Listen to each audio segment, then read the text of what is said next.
Pilipinas Outsider! Welcome back to our channel!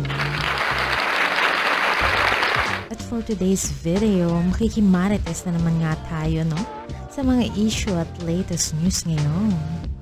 Pero bago yan, huwag kalimutan mag-like and subscribe to our channel. Tara, simulan na natin! Vice President Sara Duterte ang anyay kasinungalingan ni PNP Chief Romel Marbil kaugnay sa binawing security detail ng bise. Kasunod niya. Ito na naman tayo sa kasinungalingan pala, ni PNP Chief Marbil. Ang ka dyan. Nanawagan ng mga kalyadong senador ni VP Sara sa mga gustong mag-volunteer para protektahan ang pangalawang Pangulo. Nasa frontline ng balitang yan si Myron Enriquez. Walang prenong binanata ni Vice President Sara Duterte si PNP Chief Romel Marbil kasunod yan ng pagbawi sa 75 police security personnel ng bise na inilipat sa National Capital Region Police Office o NCRPO. Una nang sinabi ni VP Sara na okay lang naman daw yan, pero may inilabas na open letter si VP Sara sa social media laban kay PNP Chief Marbil. Muli niyang binigyang diin na hindi apektado ang kanyang trabaho bilang ikalawang Pangulo kahit pa binawasan ang kanyang security detail. Yun nga lang, hindi raw nagustuhan ni VP Sara ang mga aniyay kasinungalingan ni Marbil sa mga interview na napapanood ng taong bayan. Unang punto ng bise, sadyang ginawa raw ang Vice Presidential Protection Division para hindi pakialaman ng mga gaya ng PNP Chief, ang security ni VP Sara at ng mga susunod pang Vice President ng bansa. Pinabulaanan din ng bise ang sinabi ni Marbil na nag-request sila sa Office of the Vice President sa pag-pull out ng 75 police personnel. Giit ni VP... Diyos ko, ang daming kasinungalingan yan, 4 pages yan. Ang ka dyan, Marbil. Sara, walang nangyaring request. Sinabihan na lang daw sila na kukunin na ang mga naturang tauhan ng PNP. Hindi na raw pumalag ang kampo ni Vice President Duterte. Dagdag pa ng bise, hindi rin totoo ang sinabi ni PNP Chief na walang banta sa kanyang buhay, kaya binawasan ang kanyang security detail. Aniya, meron ngang malisyosong naglabas ng video niya habang nasa NAIA. Nakuhanan din daw dito ang kanyang asawa at mga menor de edad na anak na malaking banta raw sa kanilang seguridad. Kamakailan din daw nang bumisita ang ilang operatiba ng PNP sa lugar kung saan siya nakatira para mag-surveillance. Pilit daw nilang inaalam kung saan ang bahay na inuupahan ni VP Sara, ang bahay kung saan din daw nakatira ang kanyang mga anak. Alam mo, yan nga yung kaninang title ng ating video, na nilusob yung bahay. Sabi ng iba, clickbait daw. Ayan pinuntahan yung bahay. Alam nyo, hindi po normal yan yung pupuntahan yung bahay ng kapulisan. Privacy ho yan ng Vice President, di ba? Nakita nyo ba yung mga pulis at sundalo ni PRRD nilusob ang bahay ni Leni Robredo? Hindi, di ba? Kahit opposition si Leni Robredo, pinababayaan po yan. Wala hong paglusob na nagaganap. So, napakalaking nakakapagtaka kung bakit. Tandaan natin, ako, sabi ko nga yung sa titulo ko ngayon, yung title natin na VP Sara pwedeng matulad kay Trump, posibleng-posible yan, Bakit kanyo? Kasi, pambira, etong pag ni VP Sara, pagkatanggal ng kanyang mga security, yun nga may security, punong-puno na, nadadali pa di ba?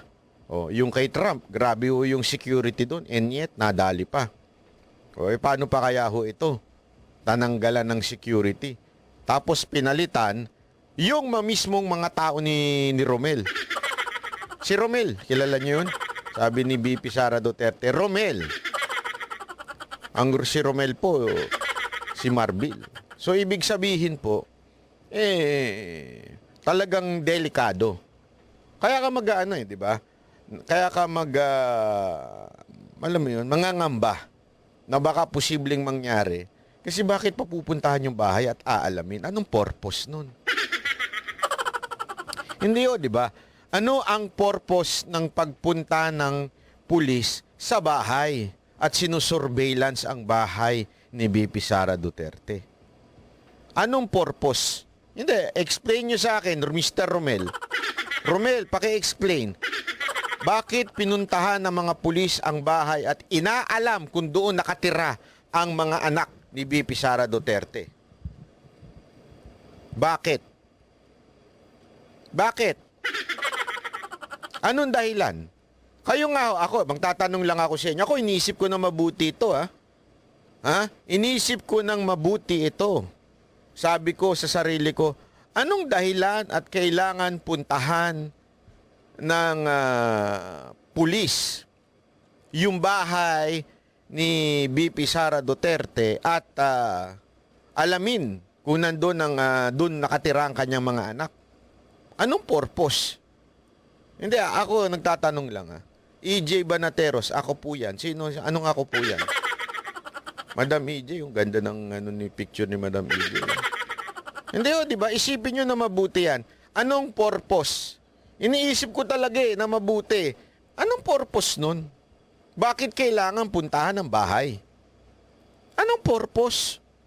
Tataka si VP Sara. Sandali, may warrant ba si VP Sara Duterte? Kasi yung binabantayan nyo sa KOJC, ang dahilan nyo, binabantayan nyo si Kibuloy. Di ba ho? Oh.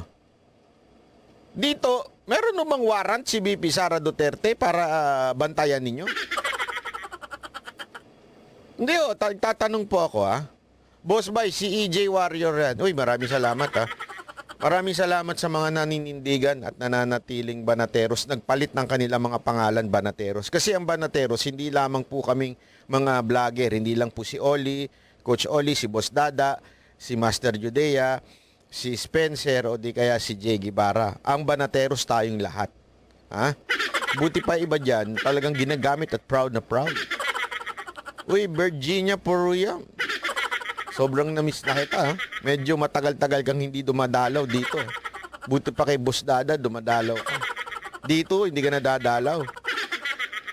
Pag punta talaga namin dyan sa Japan, pupuntahan ka talaga namin dyan, ha? Hindi, ito ang talagang tanong ko sa inyo, Bakit kaya pumunta sa bahay ng VP Sara Duterte itong mga PNP? Tanungin ko kayo. May sagot ba kayo dyan? Meron ba kayong idea kung bakit ganun? Mabuti na lang daw napigilan ng mga opisyal ng Homeowners Association ang mga pulis. At kung totoo raw na walang nakikitang banta si Marbil laban sa kanya, bakit daw nagtira pa ng 45 tauhan ng PNP sa kanyang security detail na si Marbil pa raw ang pumili?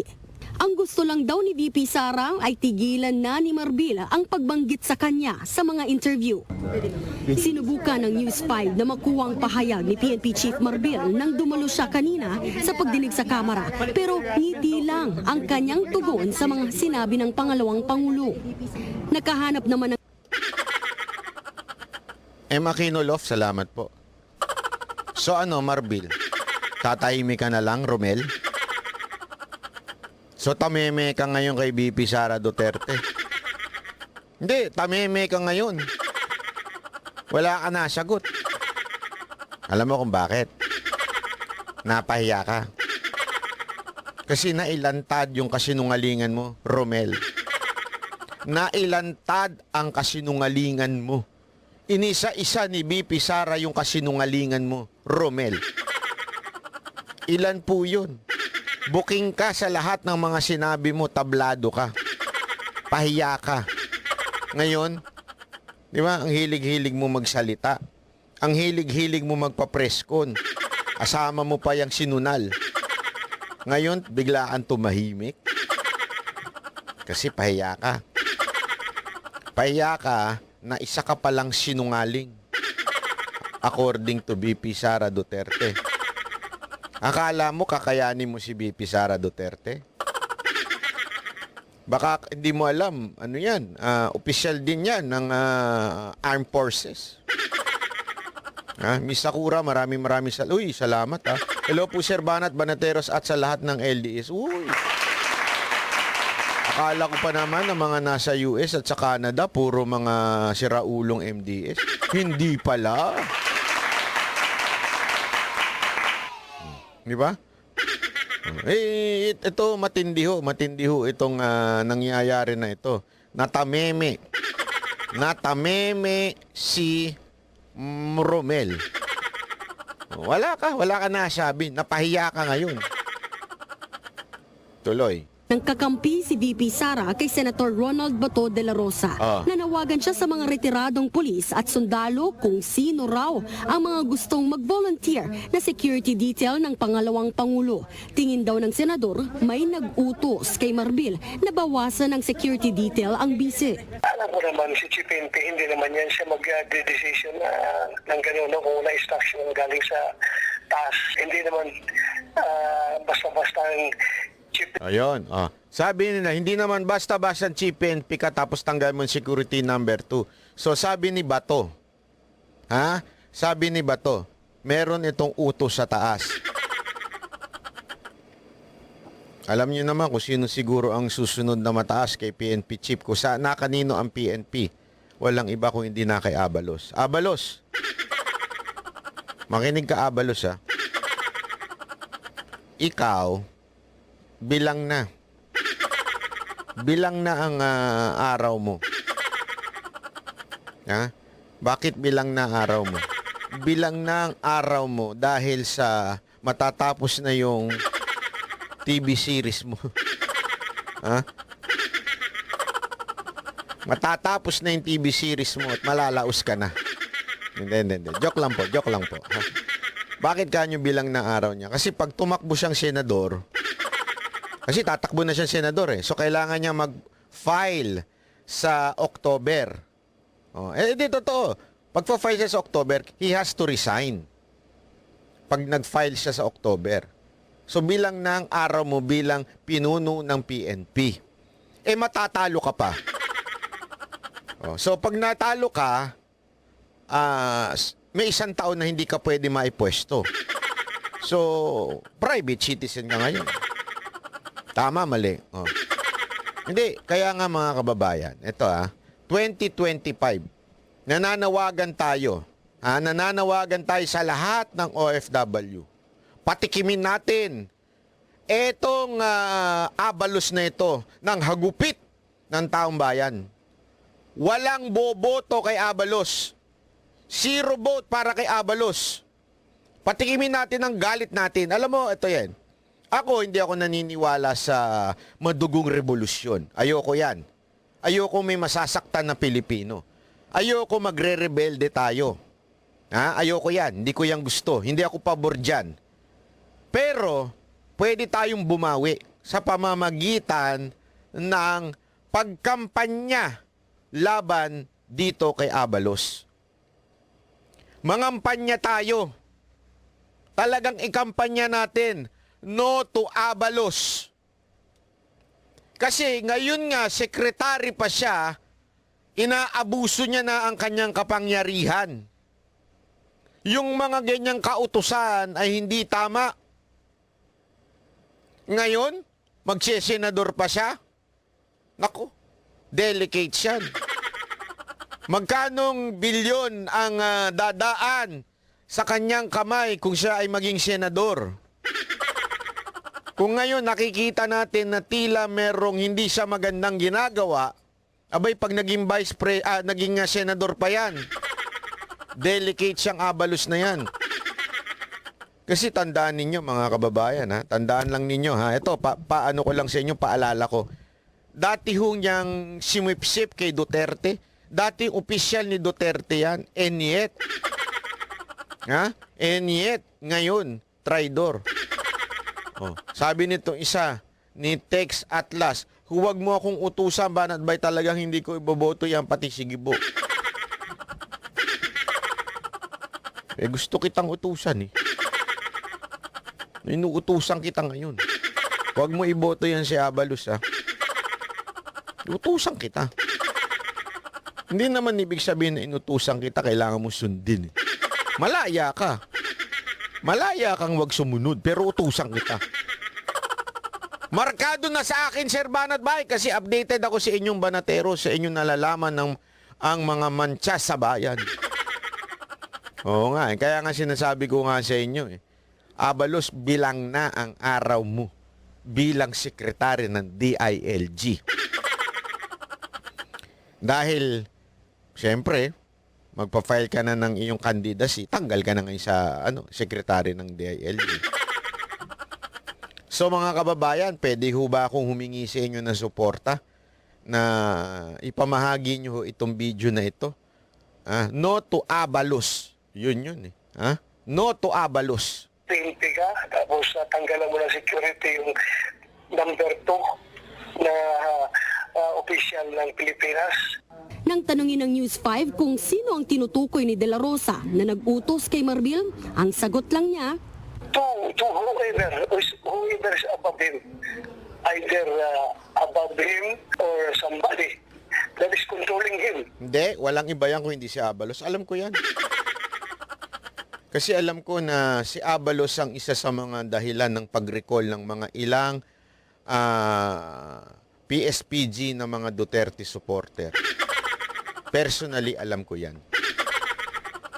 So, sa tingin ko lang naman, siya ang nag-utos. Hindi, walang biro Kasi ako hindi na lang ako nagsasalita pero ang dami kong alam patungkol po dyan sa PSPG. Personal na kaalaman. Kaya wag mong paikutin ng tumbong namin dahil lang kamali ka ng diskarte. Hindi. Kaya wag mong paikutin ng tumbong namin dahil lang kamali ka ng diskarte. Hindi, alam mo, PNP Chief Marbil, una, binigyan pa kita ng pagkakataon. Binigyan pa kita ng pagkakataon pero umabuso ka. Inabuso mo yung kapangyarihan mo. Akala mo, ikaw talaga ang batas. Hindi ikaw ang batas, PNP Chief Marbil. Taong bayan ng batas. Dahil ayon sa ating konstitusyon. The power emanates from the people, not from the police. All government agencies, department is under the civilian. Taong bayan. Baka nakakalimutan mo yan, Romel. Dahil hindi tama yan. Sakura 3, namiss ko na yung Sakura. 0 vote for Abalos. At saka tandaan nyo rin yung pangalang Marbil. Ako, may hinala ako in the future. Papapil-papil to. Sigurado ako. Ikaw naman din, Marbil. Bilang na rin ang araw mo. Kasi February, magre-retire ka na. Magre-retire ka na. Hindi ka na pulis. Retired ka na. Alam mo naman siguro, maraming mga retired general ang inalisa mo rin ng PSPG. Kasi naiisip mo na kaalyado ni PRRD. Kaya tinanggalan mo ng PSPG. Di nyo ba alam yan? Alam ko yan. Personal kung alam po yan. Hindi tayo pwedeng paikot-ikutin ito ni Tama, bawal pa ikot-ikutin. Nako. Marbil. Kaya, sige lang. Hindi habang panahon ikaw ang batas. True. Enjoyin mo lang hanggang February. Yung pagiging feeling mo, ikaw ang batas. Enjoyin mo lang. Huwag mong kakalimutan. Ikaw hanggang February. Si Vice President Sara Duterte, hindi lang hanggang February, hanggang 2028 pa siya. At after 2028, siguradong presidente siya. Huwag mong kakalimutan niya, Marbil. Isa lang ang wish namin sa'yo. Marbil. Enjoy life to its fullest. Hindi, totoo naman. We want him to enjoy life. Hindi, wala ako sinasabing gaganti. Walang ganun. Hindi ako naniniwala sa pagganti.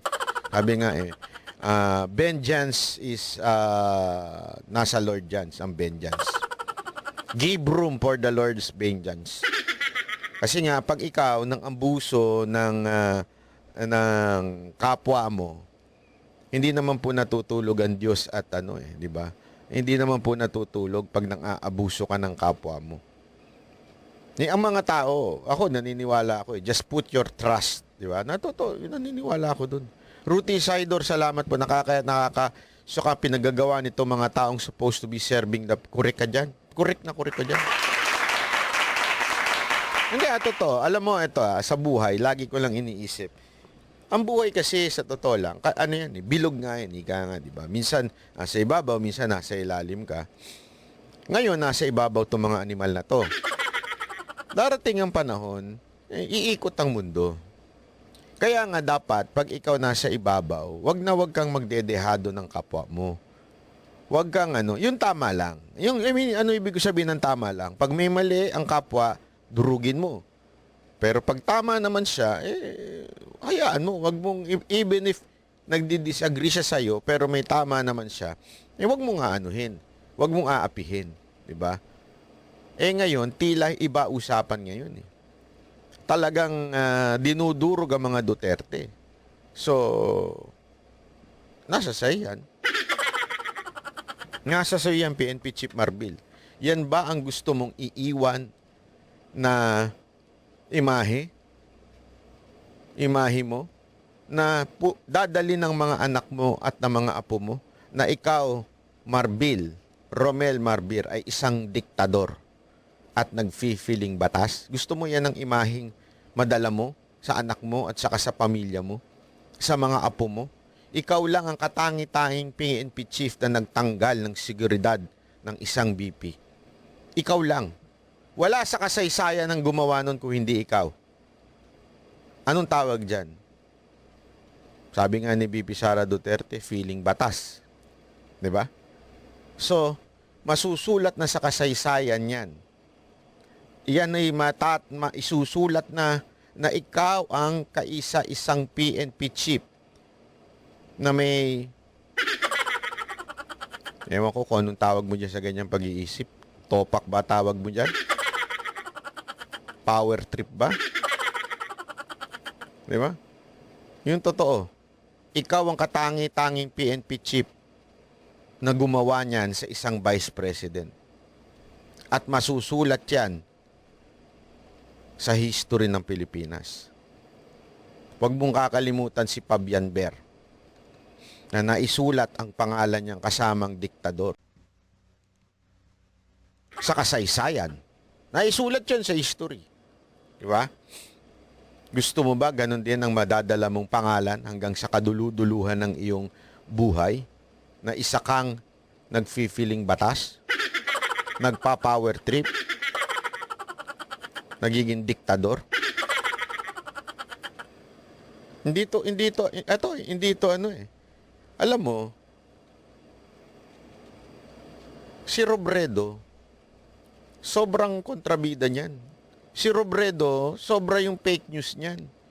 Pero hindi ginipit ni Pangulong Duterte yan. Sa katunayan, binigyan niya pa ng 2 trabaho. Binigyan niya ng katungkulan sa gobyerno. And yet, sablay. 'Di ba? Kaya natanggal. Ikaw, nadinig mo ba si BP Sara Duterte na kumontra kay Marcos? Hindi, nadinig mo ba? Well, eto, nagtatanong lang tayo. Nadinig mo ba na si BP Sara Duterte pinagmumura niya si Marcos? Pinagmumura niya... Wala ka narinig na ganun eh. 'Di ba? Wala ka narinig. Oh, kung sinabi niya pag nag-resign man siya sa DepEd, abay wala namang problema dun. Ngayon, kung siya naman po ay nagsalita ng designated survivor, by law, she is supposed to be designated survivor kasi vice president siya. Doon sa video, nakalukuhan lang ng ibang vlogger yan dahil mukhang mga pera mga patay gutom to mga vlogger na to. Hindi ko kasalanan ni BP Sara Duterte yun. Sa katunayan, ayan na nga, sinasabi ni BP Sara Duterte. Dahil sa katarantaduhan ng mga naglabas ng video, kaya nadamay siya. Di ba? Hindi, ito sasabihin ko na. Kaya, pwede ba yung mga, dito, I'm drawing the line. Mga kababayan, I'm drawing the line. If you still support Maharlika, get the fuck out of my channel. As simple as that. I'm drawing the line. If you are still believing Maharlika, get the fuck out of my channel. You do not belong here. Ang mga nandito lang ay yung mga concern kay Pangulong Duterte. That's it. Dito ang inaangat si Duterte. Wala nang iba. So kung ikaw ay MDS, you're not welcome, sabi nga. Bakit? Eh yung ultimo nyo nga boss eh. Binasa niya yung letter. Iniskip niya yung part na sinabi ni VP Sara Duterte na isa sa may kasalanan ay yung video. Iniskip niya yung part na yun. Nandun si Ann Harot, nantarantado nga siya dun eh. Nantarantado siya dun. Sabi niya, oh, bakit mo iniskip? Tapos ayun, binlock siya. Iniskip niya yung part na yun. Yun ay isang kabastusan. Magko-quote ka lang ng gusto mong mag-quote na gusto mo doon sa letter that will benefit your fight, tapos i-skip mo yung iba. In other words, tinatanggal mo yung truth of the entire message of VP Sara Duterte. Remember, pag ang isang tao sumulat, buo yan. Dapat buong konteksto yan. I-discuss mo. Hindi yung pipiliin mo lang yung magsiserve sa purpose mo sa buhay. Diba? Duterte ba si Isko? Sabi nitong isa, bakit? Lumaban ba si Isko kay Duterte? Kung hindi ka nga naman isang katerbang tanga, kailan lumaban si Isko kay Duterte sa eleksyon? Si Sara Duterte ba, presidente, tinakbo? Ang tanga-tanga mo naman. Sorry gusto nyo ng real talk? Tablado kayo mga ano dito. Sa totoo lang, tablado kayo dito. Ulitin ko, hindi kayo welcome dito. Lumayas kayo sa channel ko dahil etong channel na to, ang Banateros, isa lang ang bida sa amin, si Duterte lang. Duterte lang ang bida dito, wala nang iba. Ulitin ko, Duterte lang ang bida dito. Sa Banateros, Duterte lang ang sinusundan. Kung alam nyo lang sana ang pinagsasabi na, wala lang kaming karapatan na ikwento sa inyo ang sinasabi ng mga Duterte sa amin. Wala ho kasi kaming karapatan dahil hindi ho kami yung chismoso. Tandaan nyo, we hang out with Duterte. And we know where we are coming from. Nakakasama namin ng mga Duterte. Alam namin ng sentimento ng mga Duterte. Pero hindi namin ikikwento sa inyo dahil hindi ko kami mahilig mag-drop ng name. Pero alam mo namin. Alam namin kung sino ang approve sa mga Duterte. At definitely, hindi si Maharlika. She's out. And yet, gusto niya siyang sundan? Then get the fuck out of my channel. Ganun lang kasimple. Alis kayo dito. Literal, hindi yan kasama sa... Huwag niyong sabihin na pareho kayo ng pinaglalaban. Hindi! Hindi ako papayag doon na pareho kami ng pinaglalaban. Ang pinaglalaban ni Maharlika, views. Dito ang pinaglalaban namin mga Duterte. Bakit? Si Duterte at ang kanyang pamilya ang tunay na maghahatid sa atin sa mas maayos na governance. Yun ang dahilan kung bakit kami tapat sa mga Duterte. Dahil sila lang ang mga tunay na politiko maghahatid ng tama at maayos na governance sa Pilipinas. Ayan na naman yung hihirit ng mga tanga. Vlogger sa vlogger na usapan. Di lumayas ka na, wala namimilit sa'yo dito. Lumayas ka. Mag-unsubscribe ka, wag mong kalimutan I-delete mo lahat ng shinare mo. May sariling agenda si Maharlika, correct. Sarili lang niya, iniisip niya, hindi ang mga Duterte, kaya lumayas kayo. Maniwala kayo sa akin, masasaktan kayo araw-araw. Dahil araw-araw ko kayong babanatan dito. Ihirit nyo pa yan. That could be the most most possible situation. Tulad ni Senator Bato, Ito. nanawagan din si Senator Robin Padilla sa mga gustong maging bahagi ng security detail ni VP Sara. Partikular na raw yung mga dating rebelde na voluntaryong sumuko at gusto nang magbago. Ayan isa pang sinabi naman ni Robin Padilla, ni Senator Robin Padilla, ayan I salute to you, Sir Senator Bato.